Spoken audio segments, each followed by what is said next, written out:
الحمد لله نحمده ونستعينه ونؤمن به ونتوكل عليه ونعوذ بالله من شرور أنفسنا ومن سيئات أعمالنا من يهده الله فلا مضل له ومن يضلله فلا هادي له وأشهد أن لا إله إلا الله وحده لا شريك له وأشهد أن محمدا عبده ورسوله أرسله بالهدى ودين الحق ليظهره على الدين كله ولو كره المشركون اللهم صل على محمد وعلى آل محمد كما صليت على إبراهيم وعلى آل إبراهيم اللهم بارك على محمد وعلى آل محمد كما باركت على إبراهيم وعلى آل إبراهيم إنك حميد مجيد أما بعد فإن خير الحديث كتاب الله وخير الهدي هدي محمد صلى الله عليه وسلم وشر الأمور محدثاتها وكل محدثة بدعة وكل بدعة ضلالة أيها الإخوان والأخوات أوصيكم وإياي أولا بتقوى الله يا أيها الذين آمنوا اتقوا الله حق تقاته ولا تموتن إلا وأنتم مسلمون أعوذ بالله من الشيطان الرجيم بسم الله الرحمن الرحيم والذين استجابوا لربهم وأقاموا الصلاة وأمرهم شورى بينهم ومما رزقناهم ينفقون.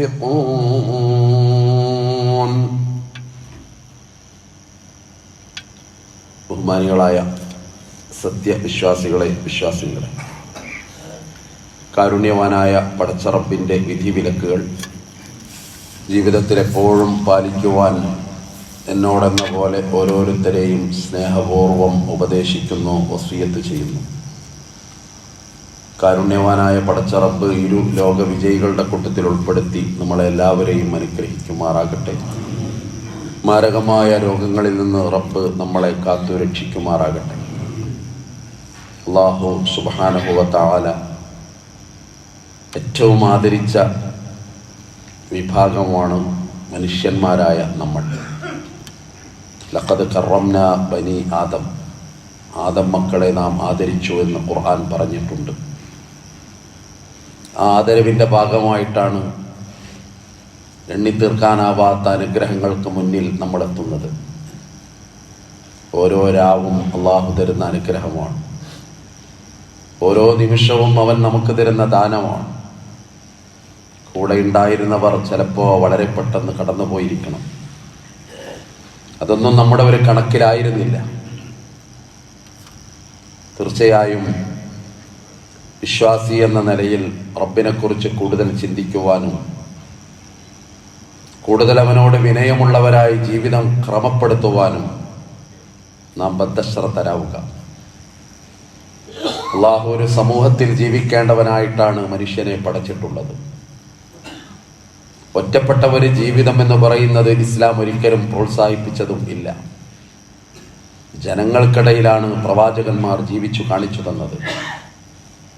ഒരാരോപണവും അവരെക്കുറിച്ച് പറയാനാവാത്തപ്പോൾ ശത്രുക്കൾ അവരെക്കുറിച്ച് പറഞ്ഞൊരാരോപണമുണ്ട്, മാലി ഹാദർ റസൂൽ, ഇതെന്ത് നബി, യക്കുലു തആം, അന്നം കഴിക്കുന്ന നബി, യംശീ ഫിൽ അസ്വാഖ്, അങ്ങാടിയിലൂടെ നടന്നു പോകുന്ന നബി, നിങ്ങളെപ്പോലെ ഭക്ഷണം കഴിക്കുന്ന, നിങ്ങളെപ്പോലെ ജനങ്ങളോട് ഇടപഴകി അങ്ങാടിയിലൂടെ നടന്നു പോകുന്ന പ്രവാചകൻ എന്ന് പറഞ്ഞ് നബി തിരുമേനി സ്വല്ലല്ലാഹു അലൈഹി വസല്ലമയെ ആക്ഷേപിക്കുകയുണ്ടായി. പക്ഷെ ഇസ്ലാം പഠിപ്പിച്ചത് പ്രവാചകന്മാർ ജനങ്ങൾക്കിടയിൽ ജീവിക്കണം, വിശ്വാസികൾ ജനങ്ങൾക്കിടയിൽ ജീവിക്കണം, ഒരു സമൂഹത്തിൻ്റെ കൂടെ നിന്ന് മുന്നോട്ട് പോകാൻ കഴിയണം. പുഞ്ചിരി എന്ന് പറയുന്നത് അള്ളാഹു നമുക്ക് തന്ന ദാനമാണ്, അനുഗ്രഹമാണ്. അത് സ്വദഖ എന്നാണ് പ്രവാചകൻ സ്വല്ലല്ലാഹു അലൈഹി വസല്ലം പറഞ്ഞത്. അത്തബസ്സുമു സ്വദഖ, നിങ്ങളെ പുഞ്ചിരി സ്വദഖയാണ്. അത് കാണുന്നവരുണ്ടാകുന്ന ഒരു മനസ്സമാധാനമുണ്ട്. വീർപ്പിച്ച മോന്തയേക്കാൾ നമ്മൾ ആഗ്രഹിക്കുന്നത് പുഞ്ചിരിക്കുന്ന മുഖമാണ്. നൊമ്പരങ്ങൾ മാറാൻ, മനസ്സൊന്ന് ശാന്തമാകാൻ ഭാഷ മനുഷ്യൻ അല്ലാഹു തആല വശപ്പെടുത്തി കൊടുത്തു. ഖലഖൽ ഇൻസാൻ അല്ലമഹുൽ ബയാൻ. അവൻ വാചാലമായി മൊഴിയും. ലോകത്ത് വേറെ ആർക്കും അതില്ല. മനോഹരമായിട്ട് ഭാവത്തിൽ കൂടി മനുഷ്യന്റെ മുഖത്തിന്റെ മാത്രം ഭാവങ്ങളുമായി ബന്ധപ്പെട്ട അനേകം ചർച്ചകൾ നമുക്ക് കാണാൻ കഴിയും. നവരസങ്ങൾ എന്നൊക്കെ പറഞ്ഞ് നമ്മൾ വായിച്ചു പോകാറുണ്ട്. ഇതൊക്കെ വലിയ അത്ഭുതമാണ്. അവിടെയാണ് ഒരു സമൂഹത്തിൽ ജീവിക്കുന്ന ഒരു മനുഷ്യനെ സംബന്ധിച്ചിടത്തോളം കൂടിയാലോചന എന്ന് പറയുന്ന ഒരു സംഗതി അത്യാവശ്യമായി വരുന്നത്, ഇസ്ലാം ഏറെ പ്രോത്സാഹിപ്പിക്കുന്നത്. നമ്മളൊരു തീരുമാനമെടുക്കുമ്പോൾ ഉത്തരവാദിത്തപ്പെട്ടവരോട്, ബന്ധപ്പെട്ടവരോട് കൂടിയാലോചന നടത്തൽ അനിവാര്യമായി വരുന്നു. സംവത്സരങ്ങൾ 23 വഹയി വരുന്ന പ്രവാചകൻ സ്വല്ലല്ലാഹു അലൈഹി വസല്ലം, നബിക്ക് വഹയി വരും, ജിബ്രീൽ കടന്നു വരും, വിഷയങ്ങളിൽ തീർപ്പ് കൽപ്പിച്ചു കൊടുക്കും, ആയത്തുകൾ അവതരിക്കും. പക്ഷേ അങ്ങനൊക്കെ ആയിട്ടും ഈ പ്രവാചകൻ സല്ലല്ലാഹു അലൈഹി വസല്ലം ഒരു വിഷയമുണ്ടാകുമ്പോൾ ജനങ്ങളോട്, തൻ്റെ പ്രിയപ്പെട്ടവരോട് കൂടിയാലോചന നടത്തും. ഇന്ന പ്രശ്നമുണ്ട്, നമ്മൾ എന്തു ചെയ്യണം? فبما رحمة من الله لنت لهم ولو كنت فظا غليظ القلب لانفضوا من حولك. നീ ഒരു പരുക്കൻ ഹൃദയമുള്ളവനായിരുന്നെങ്കിൽ ജനങ്ങളൊക്കെ നിന്നിൽ നിന്ന് അകന്നു പോകുമായിരുന്നു നബിയേ. പക്ഷെ അള്ളാഹുവിന്റെ അനുഗ്രഹം കൊണ്ട്, അവന്റെ കാരുണ്യം കൊണ്ട് നീ മൃദുല ഹൃദയമുള്ളവനായി മാറി, നീ സൗമ്യനായി മാറി. ഖുർആൻ പറയാം. അതിങ്ങനെ തുടർന്ന് വന്നിട്ട് ആലു ഇമ്രാൻ പറയാണ്, വശാവിറുഹും ഫിൽ അംർ, കാര്യങ്ങളിൽ നീ അവരോട് കൂടിയാലോചന നടത്തണം. ആരോടാ പറയുന്നത്? വഹി വരുന്ന നബി സല്ലല്ലാഹു അലൈഹി വസല്ലമയോട് അല്ലാഹ് പറയാ, നിന്റെ ജനങ്ങളോട്, നിന്നെ വിശ്വസിച്ച് കൂടെ കൂടിയവരോട്, ദുനിയാവിലെ എല്ലാം വലിച്ചെറിഞ്ഞവരോട്, സൗകര്യങ്ങളിൽ ജീവിച്ചപ്പോ അവിശ്വാസം പൊതിഞ്ഞ് ജീവിതം ക്രമപ്പെടുത്തുമ്പോ സുന്ദരമായിട്ടവർക്ക് മക്കയിൽ പാർക്കാമായിരുന്നല്ലോ. പക്ഷേ ഈ വിശ്വാസം നെഞ്ചേറ്റിയപ്പോ പീഡന പർവങ്ങളുടെ, ദുഃഖങ്ങളുടെ, വിഷമങ്ങളുടെ നെരിപ്പോടുകളിൽ അവരുടെ ജീവിതം ഹോമിക്കപ്പെട്ട എത്രയെത്ര മഹത്തുക്കൾ. അതുകൊണ്ട് നീ ഒരു കാര്യം ചെയ്യണം, വശാവിറുഹും ഫിൽ അംർ, കാര്യങ്ങളിൽ നീ അവരോട് കൂടിയാലോചന നടത്തണം. വിഷയം പറയണം, അവരഭിപ്രായം ചോദിക്കണം, എന്നിട്ട് അവർ തീരുമാനത്തിലെത്തണം. ഫഇദാ അസംത, അങ്ങനെ നീ ഒരു തീരുമാനമെടുത്താൽ, എങ്ങനെ? കൂടിയാലോചന കഴിഞ്ഞൊരു തീരുമാനം എടുത്തു. ഫതവക്കൽ അലല്ലാഹ്, ഇനി നീ അല്ലാഹുവിൽ തവക്കുൽ ചെയ്യണം.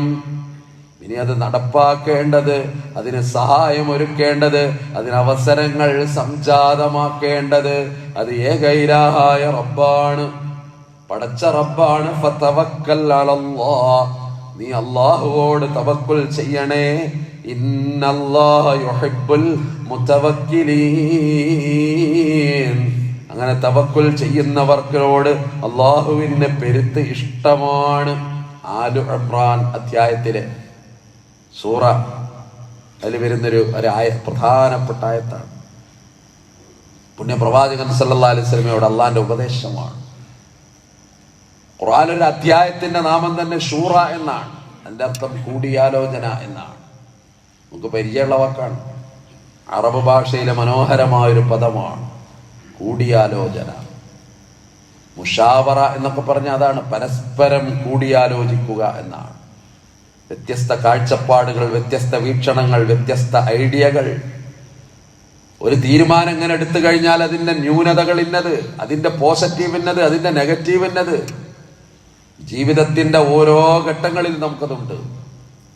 വല്ലദീന ഇസ്തജാബൂ ലിറബ്ബിഹിം, ശൂറാ സൂറത്തിലെ വിശ്വാസികളെ പറ്റി പറയാ. അവർ അള്ളാഹിനോട് ദുആ ചെയ്യുന്നവരാണ്. വിഷമവും പ്രയാസവും പഠിച്ചവനോട് പ്രാർത്ഥിക്കും. പിന്നെ അവരാരാ? അവരുടെ നമസ്കാരം നിലനിർത്തുന്നവരാണ് എന്ന് പറഞ്ഞാൽ ഇഖാമത്ത് എന്ന് പറഞ്ഞാൽ അത് കൃത്യസമയത്ത് നിസ്കരിക്കാന്നാണ് അർത്ഥം. നമുക്ക് പറ്റിയ നേരത്തെ നിസ്കാരം അതല്ല നിസ്കാരം. പള്ളിയിൽ ടൗണിലെത്തി ബാങ്ക് കൊടുത്തു, ഇനി ഏതായാലും ഒരു മഗ്‌രിബ് ആയിക്കോട്ടെ, ഏതായാലും ഇതിയെ കെട്ടിത്തിരിയാണ്, അപ്പൊ ഒരു ഇശ ആയിക്കോട്ടെ. അങ്ങനല്ല, അതിന് സമയം കണ്ടെത്തി അത് ജീവിതത്തിന്റെ ഭാഗമാക്കുക. അതാണ് ഇഖാമത്ത് കൊണ്ട് ഉദ്ദേശിക്കുന്നത്.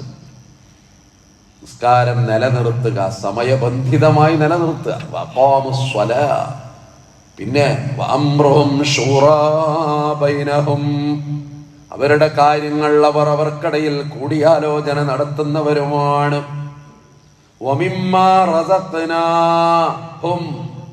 നാം അവർക്ക് നൽകിയതിൽ നിന്ന് യുംഫിഖൂന, അവർ ചെലവ് ചെയ്യുന്നവരുമാണ്. ഗുണങ്ങൾ പറയാം, അതിലൊരു ഗുണം പറയാം, വഅംറുഹും ശൂറാ ബൈനഹും, അവർക്കിടയിൽ കാര്യങ്ങൾ അവർ കൂടിയാലോചന നടത്തുന്നവരാണ്. കൂടിയാലോചന കൊണ്ട് ഒരുപാട് മെച്ചുണ്ടാവും, നല്ല നല്ല കാഴ്ചപ്പാടുകൾ ഉണ്ടാകും, മറ്റുള്ളവനെ പരിഗണിച്ചു എന്ന് അവന് തോന്നും. അവഗണന എന്ന് പറയുന്ന ഒരു സംഗതി ഇഷ്ടപ്പെടാത്തവരാണ് നമ്മൾ. നമ്മൾ അവഗണിക്കുന്നു, അവിടേക്ക് നമുക്ക് പോകാൻ കഴിയില്ല, നൊമ്പരപ്പെടൂലേ മനസ്സ്. പരിഗണന ആഗ്രഹിക്കാത്തവരും കൊതിക്കാത്തവരും ലോകത്താരുമില്ല. ഖുർആനിൽ ഒരു മനുഷ്യന്റെ അവഗണനയുമായി ബന്ധപ്പെട്ട് എത്ര ആയത്തുകൾ ഇറങ്ങി. ഒരുപാട് തവണ നമ്മൾ തന്നെ കേട്ടതായിരിക്കണം. അന്ധനായ ഉമ്മ മക്തൂം നബി സല്ലല്ലാഹു അലൈഹി വസല്ലമയുടെ സവിധത്തിലെത്തിയപ്പോ, പ്രമാണിമാരോട് പ്രവാചകൻ സംസാരിച്ചു കൊണ്ടിരിക്കുമ്പോ ഉമ്മു മക്തൂമിന്റെ സാന്നിധ്യം വേണ്ട പോലെ ഗൗനിക്കാത്ത പ്രവാചകൻ സല്ലല്ലാഹു അലൈഹി വസല്ലം ഉമ്മു മക്തൂം തിരിഞ്ഞങ്ങ് പോയി. നൊമ്പരത്തോടെ, വിഷമത്തോടെ, ദുഃഖത്തോടെ, എന്നെ എൻ്റെ നബി പരിഗണിച്ചിട്ടില്ല, ഞാനിവിടെ വന്നത് അതിലധികപ്പറ്റായി. ആ മനസ്സ് വേദനിച്ചു. പക്ഷെ അധികം താമസിച്ചില്ല. ആകാശഭൂമികളുടെ തമ്പുരാനതാ ജിബ്രീലിനെ പറഞ്ഞേക്കുകയാണ്, നീ പോകണം ജിബ്രീൽ, ഒരായത്ത് കൂടി പറഞ്ഞു കൊടുക്കണം.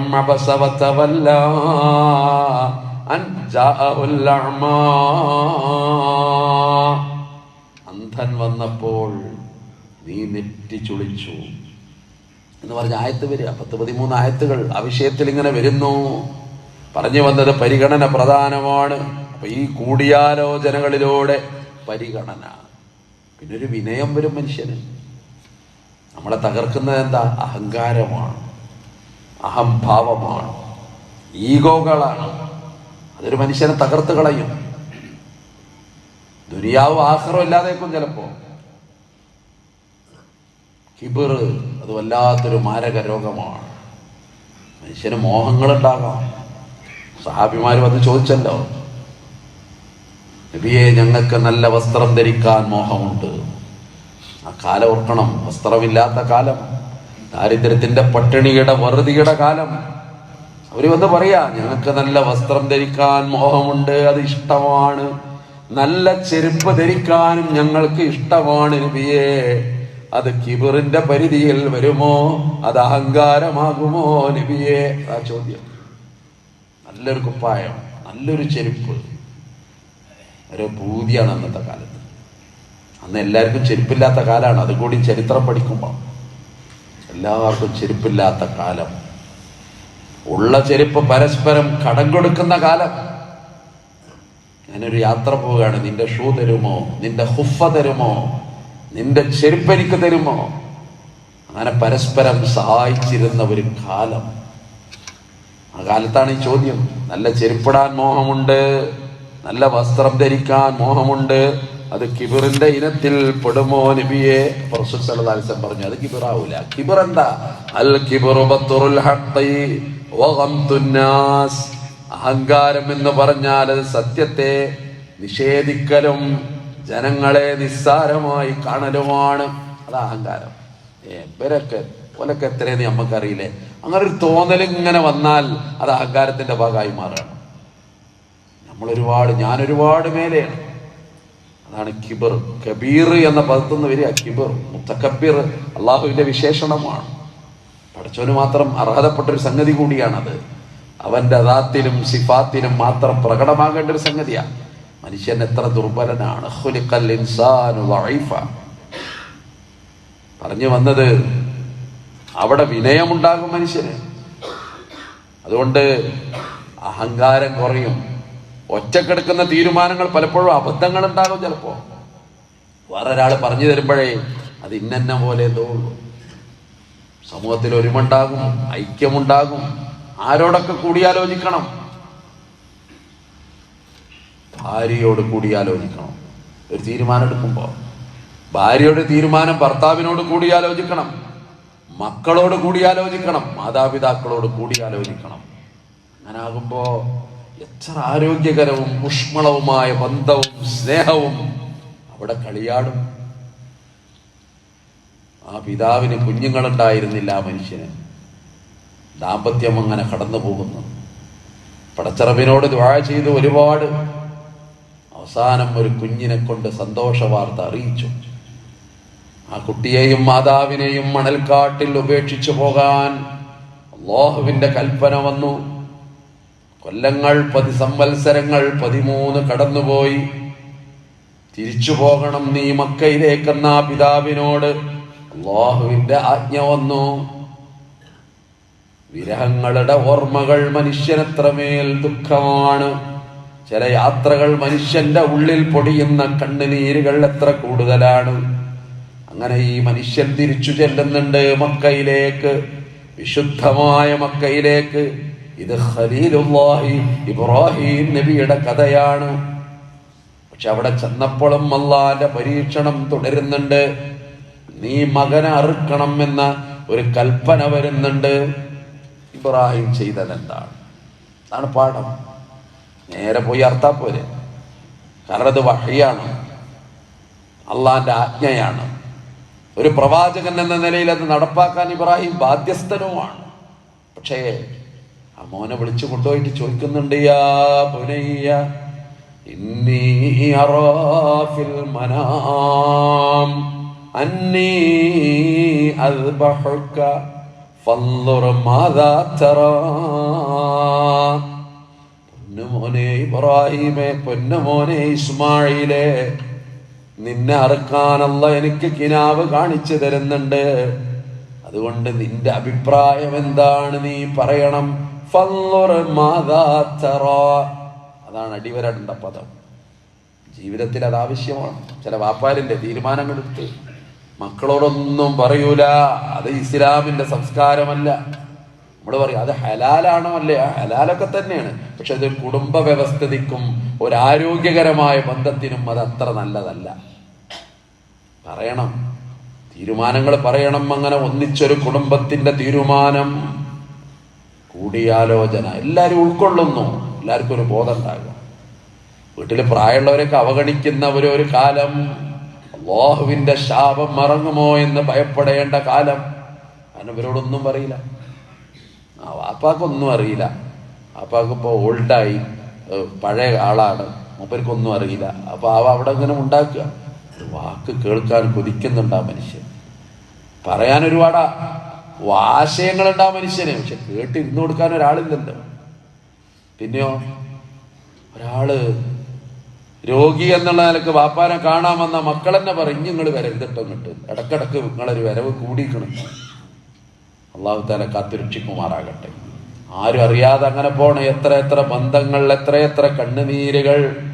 ഇതൊക്കെ അർശിലേക്ക് അല്ലാതെ മറ്റെവിടെ വെച്ച് വീഴാനാണ്. അതുകൊണ്ട് ഇന്നി അറാ ഫിൽ മനാം. ഇബ്രാഹിം നബി ഇസ്മായിൽ നബിയോട് ചോദിച്ചത് ഖുർആൻ പറയുന്നു. അവിടെ കൂടിയാലോചനയുടെ പ്രസക്തിയാണത്.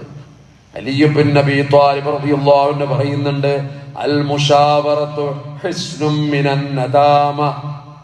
ഖേദത്തിൽ നിന്ന് സുരക്ഷയാണ് കൂടിയാലോചന. വഅംനുൻ അനിൽ മലാമ. ആക്ഷേപത്തിൽ നിന്ന് സുരക്ഷിതത്വമാണ്. അതുകൊണ്ടാ ബദറിന്റെ യുദ്ധം, യാത്ര പോയി. ആ യാത്രയുടെ തുടക്കത്തിൽ തന്നെ ഒരു കൂടിയാലോചന ഉണ്ട്. വഇദ് യഅദുകും യഹ്ദത്വാഇഫതൈൻ എന്ന് പറഞ്ഞ് ഖുർആൻ അതിനെ കുറിച്ച് പറയുന്നുണ്ട്. രണ്ടാലൊരു സംഘത്തെ നിങ്ങൾക്ക് അല്ലാഹു കീഴ്പ്പെടുത്തി തരാൻ പോവുകയാണ്. നിങ്ങൾക്ക് ഏത് വേണം? ഒന്ന് അബൂ സുഫിയാന്റെ കച്ചവട സംഘമാണ്, മറ്റേത് മക്കായിൽ നിന്ന് വരുന്ന അബൂജഹലിന്റെ സൈന്യമാണ്, പട്ടാളമാണ്. സ്വാഭാവികമായിട്ട് എല്ലാരും പറയുന്ന പോലെ അവരും മറുപടി പറഞ്ഞു, ഞങ്ങൾക്ക് കച്ചവട സംഘം, അബൂ സുഫിയാന്റെ കച്ചവട സംഘം. പക്ഷെ അത് പിന്നെ ബദറായി മാറി, യുദ്ധമായി മാറി. തുടക്കത്തിലൊന്നും അങ്ങനെ ഒരു യുദ്ധത്തിലേക്ക് പോകുന്ന ആരും നനച്ചിട്ടില്ല. അതാണ് ഇതിന്റെ ചരിത്രം, അതിന്റെ പശ്ചാത്തലം. എന്തിനാ പ്രവാചകൻ സല്ലല്ലാഹു അലൈഹി വസല്ലം അവരോട് ഇത് പറയുന്നത്? അൻസാരികളോട് പ്രത്യേകം, മുഹാജിറുകളോട് പ്രത്യേകം ഇതൊക്കെ പറഞ്ഞിട്ട് അവരെ ബോധ്യപ്പെടുത്തി, അവരെ ഉൾക്കൊണ്ട്, അവരുടെ അഭിപ്രായം ശേഖരിച്ച് എന്നിട്ടാ യാത്ര. ബദറിന്റെ സമീപത്ത് എത്തി, യുദ്ധമാണ്. നബി ഒരിടത്ത് തമ്പടിച്ചു, അവിടെ ടെന്റ് കെട്ടി, അവിടെ ആളുകളെ വിന്യസിക്കാൻ തുടങ്ങി. അപ്പൊ വരുന്നുണ്ടൊരു സ്വഹാബി, ഹുബ്ബാബ് ബിൻ മുൻദിർ എന്ന പേര്. അദ്ദേഹം വന്നിട്ട് പറയാണ്, യാ റസൂലല്ലാഹ്, ഇവിടെ തന്നെ ടെന്റ് കെട്ടണം എന്ന് അല്ലാഹു വഹ്യ് തന്നതാണോ അതോ നിങ്ങൾക്ക് സ്വയം തോന്നിയതാണോ? അപ്പൊ റസൂലുള്ളാഹി പറഞ്ഞു, ഹുബ്ബാബേ, ഇത് വഹ്യല്ല, ഇത് എന്റെ സ്വന്തമായ നിരീക്ഷണമാണ്. അപ്പോ ആ പ്രദേശത്തെക്കുറിച്ചും ഭൂമിശാസ്ത്രത്തെക്കുറിച്ചും പ്രയോഗവൽക്കരിക്കപ്പെടുന്ന യുദ്ധത്തെക്കുറിച്ചും ഒരു ധാരണയുള്ള ഹുബ്ബാബ് ഇബ്നു മുൻദിർ എന്ന സ്വഹാബി പറഞ്ഞു, യാ റസൂലല്ലാഹ്, എങ്കിൽ ഈ സ്ഥലം നമുക്ക് വേണ്ട, ഇതിനേക്കാളും നല്ല സ്ഥലം അപ്പുറത്താണ്, നമുക്ക് ടെന്റ് അങ്ങോട്ട് മാറ്റിക്കെട്ടണം. നബി അത് അംഗീകരിച്ചു. പാഠമല്ലേ അത്? ഞാൻ പ്രവാചകനാണ്, എന്നിട്ട് ഇപ്പൊ എന്നോട് ഇങ്ങനെ വന്ന് പറയാൻ അങ്ങനെ ഉണ്ടായില്ല. നേരെ അത് അംഗീകരിച്ച് അങ്ങനെ പ്രവാചകൻ അങ്ങോട്ട് പോറി. എത്ര സംഭവങ്ങൾ പറഞ്ഞു തീർക്കാനാവാത്ത, ഒരുപാട് സമൂഹത്തിലാകട്ടെ, നാട്ടിലാകട്ടെ, നമ്മുടെ വീട്ടിലാകട്ടെ, എല്ലായിടത്തും ഉഹദ് യുദ്ധം മറ്റൊരു തലമാണ്. പകരം വീട്ടാൻ വരിക ഇവരൊക്കെ പാടെ. ബദറിലെ പരാജയത്തിന് പകരം വീട്ടാൻ വൈൻ സൈന്യവുമായിട്ട് മദീനയിലേക്ക് ഇരച്ചു വരിക. മദീനയിൽ കൂടിയാലോചന. റസൂലുള്ളാഹി സഹാബത്തിനെ വിളിച്ചു, യുദ്ധം ആസന്നമാണ്, എന്താ ചെയ്യാ, എന്താണ് നിങ്ങളുടെ അഭിപ്രായം? രണ്ടഭിപ്രായം ഉണ്ടായി അവിടെ. പ്രായവും പരിചയവും പക്വതയുമുള്ള മഹാന്മാരായ സഹാബാ കിറാം അവര് പറഞ്ഞ എന്താണെന്നറിയോ? ചരിത്രം അത്ഭുതമാണ്, അത് വായിക്കുമ്പോൾ അത്ഭുതം തോന്നും. പ്രവാചകരെ, നമുക്ക് ഇവിടെ നിന്നാ മതി, ഇവിടെ നിന്ന് പ്രതിരോധിക്കണം, ഇവിടെ നിങ്ങോട്ടും പോണ്ട, മദീനയിൽ ഇപ്പൊ നമ്മൾ നിൽക്കണ ഈ സ്ഥലത്ത് നിന്നാ മതി. പക്ഷേ നല്ല നല്ല ചെറുപ്പക്കാർ, ആവേശമുള്ള ചെറുപ്പക്കാർ, ധീരന്മാരായ ചുണക്കുട്ടികൾ, അവര് പറഞ്ഞു, അള്ളാന്റെ റസൂലേ, മദീനയുടെ അതിർത്തിയിലേക്ക് പോണം, അവിടെയാണ് യുദ്ധം നടക്കേണ്ടത്, ഇങ്ങോട്ടടുപ്പിക്കരുത്, നമുക്ക് അങ്ങോട്ട് പോകാം. പ്രവാചകൻ സല്ലല്ലാഹു അലൈഹി വസല്ലം അംഗീകരിച്ചു. അന്നത്തെ മദീനയുടെ അതിർത്തി ഉഹദ് മലയുടെ താഴ്വാരമാണ്, അതിനപ്പുറം വേറെ പ്രദേശമാണ്, നമുക്ക് അങ്ങോട്ട് പോകാം. ആ തീരുമാനത്തിന്റെ അടിസ്ഥാനത്തിൽ അങ്ങോട്ട് പോയത്. അങ്ങനെ യുദ്ധം നടന്നു. വലിയ പാടാണ് ആ യുദ്ധം, ഒരുപാട് പരീക്ഷണങ്ങൾ. റസൂൽ സല്ലല്ലാഹു അലൈഹി വസല്ലമക്ക് പോലും ശരീരത്തിൽ മുറിവായ യുദ്ധം, അവിടുത്തെ മുൻപല്ല് പൊട്ടിയ യുദ്ധം, അതൊക്കെ സംഭവിച്ചു. അള്ളാഹിന്റെ അനുഗ്രഹം കൊണ്ട് രക്ഷപ്പെട്ടു. അവസാനം മദീനയിലെ ഒരു തിരിച്ചെത്തുക അല്ലേ? ഏതെങ്കിലും ഒരു മുതിർന്ന സഹാബി പറഞ്ഞോ, ഞങ്ങൾ അപ്പോളെ പറഞ്ഞില്ലേ അങ്ങോട്ട് പോണ്ടാന്ന്, ഞങ്ങൾ പറഞ്ഞില്ലേ ഇവിടുന്ന് മതിയെന്ന്, അതുകൊണ്ടല്ലേ ഇങ്ങനെ ആയത്? പറയില്ല. ഒരു മീറ്റിങ്ങിൽ നമ്മൾ കൂടുകയാണ്, നമ്മളൊരു അഭിപ്രായം പറഞ്ഞു, അപ്പൊ അത് ആരും അംഗീകരിച്ചില്ല. അങ്ങനെ അവസാനം തീരുമാനം വന്നു, തീരുമാനം എടുത്തു, നമ്മളതിന്റെ കൂടെ നിൽക്കണം. ആ തീരുമാനം ചിലപ്പോൾ പാളിപ്പോയിട്ടുണ്ടാകാം, പിന്നെ അതിന്റെ എന്തെങ്കിലും ഭവിഷ്യത്തുകൾ വന്നിട്ടുണ്ടാകും. അപ്പൊ നമ്മളിങ്ങനെ നിന്ന് പറയാം, ഞാൻ അന്നേ പറഞ്ഞതാണ് അങ്ങനെ. ആ സ്വഭാവം ഇസ്ലാമികമല്ല, അത് നമ്മുടെ അഹങ്കാരത്തിന്റെയും അഹംഭാവത്തിന്റെയും ഭാഗമാണ്. അതാണ് ഈ പാഠം നൽകുന്നത്. മഹാന്മാരായ സഹാബാ കിറാം ഒരാള് പോലും അങ്ങനെ അഭിപ്രായം പറഞ്ഞില്ല. ആ തീരുമാനം, അതുകൊണ്ടാണ് ഖുർആൻ പ്രത്യേകം പറഞ്ഞത്, വൈദാ അസംത ഫതവക്കൽ അലല്ലാഹ്. നബിയെ, അങ്ങനെ ഒരു തീരുമാനമെടുത്താൽ നിങ്ങൾ പിന്നെ അള്ളാഹുവിൽ തവക്കുൽ ചെയ്യണം പ്രവാചകരെ എന്ന് പറഞ്ഞു. അതുകൊണ്ട് കൂടിയാലോചന അത് വളരെ പ്രധാനമാണ്. ലോക ചരിത്രം, ഇസ്ലാമിക ചരിത്രം, ഇസ്ലാമിന്റെ അധ്യാപനം ഒക്കെ അതാണ് നൽകുന്നത്. അത് കുടുംബത്തിലാകട്ടെ. എന്തിനാ ഓനോടൊക്കെ ചോദിക്കണേ എന്ന് തോന്നണ്ട. അവനിൽ ഒരുപാട് ഒളിഞ്ഞിരിക്കുന്ന അറിവുകൾ ഉണ്ടാകാം.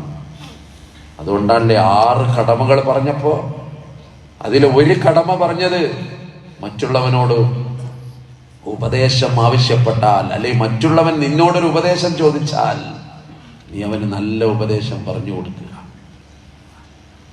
മുസ്ലിങ്ങൾ തമ്മിൽ 6 കടമകൾ പറഞ്ഞു കൊടുത്തതാണ്. വിഷമിച്ച നേരത്ത്, പ്രയാസപ്പെട്ട നേരത്ത്, അല്ലെ, സാമ്പത്തിക ബാധ്യതയുടെ പിരിമുറുക്കം, അങ്ങനെ ആകെ അയാള് വീണ് പോവുക. അയാള് വന്നിട്ട് പറയാ, ഞാൻ ആകെ വിഷമത്തിലും പ്രയാസത്തിലും ബാധ്യതയിലുമാണ്, ഞാൻ എന്താ ചെയ്യേണ്ടത്? വളരെ പ്രതീക്ഷയോടുകൂടി ഒരാളോട് പോയി പറയാ.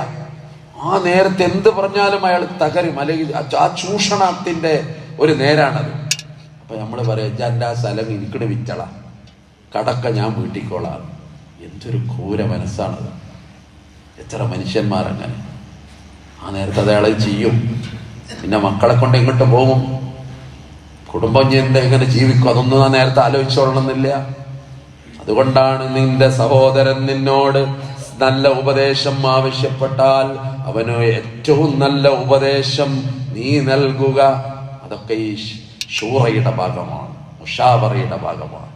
വിശ്വാസി തീർച്ചയായും ആ തരത്തിൽ അവന്റെ ജീവിതം ക്രമപ്പെടുത്താൻ. അതുകൊണ്ടാണ് അള്ളാഹു നമ്മളെ ഒരു ജമാഅത്തിൽ ജീവിക്കുന്നവനാക്കിയത്, ഒരു സമൂഹത്തിൽ ജീവിക്കുന്നവനാക്കിയത്. ആ സമൂഹത്തിന്റെ കൂടെ നിൽക്കുക എന്നുള്ളത് ചിലപ്പോൾ നമ്മളെ വീക്ഷണങ്ങളൊക്കെ വേറെ ആയിരിക്കാം, തീരുമാനങ്ങളും വേറെ ആയിരിക്കാം, യുക്തി വേറെ ആയിരിക്കാം. പക്ഷെ ഒരു ഉമ്മത്ത് ഒരു തീരുമാനം എടുക്കുമ്പോൾ, ഒരു ജനത ഒരു ഐക്യകണ്ഠേന ഒരു തീരുമാനത്തിലെത്തുമ്പോൾ അതിന്റെ കൂടെ നിൽക്കുക എന്നുള്ളത് ആരോഗ്യകരമായ ബന്ധത്തിന്, ഒരു കുടുംബം ഒരു തീരുമാനമെടുക്കുക എങ്കിൽ അത് ദീനിനെതിരല്ലാത്ത തീരുമാനമാണെങ്കിൽ അതിന്റെ കൂടെ നിൽക്കുക എന്നുള്ളത് നമ്മളെ ബാധ്യതയായി വരുന്നു.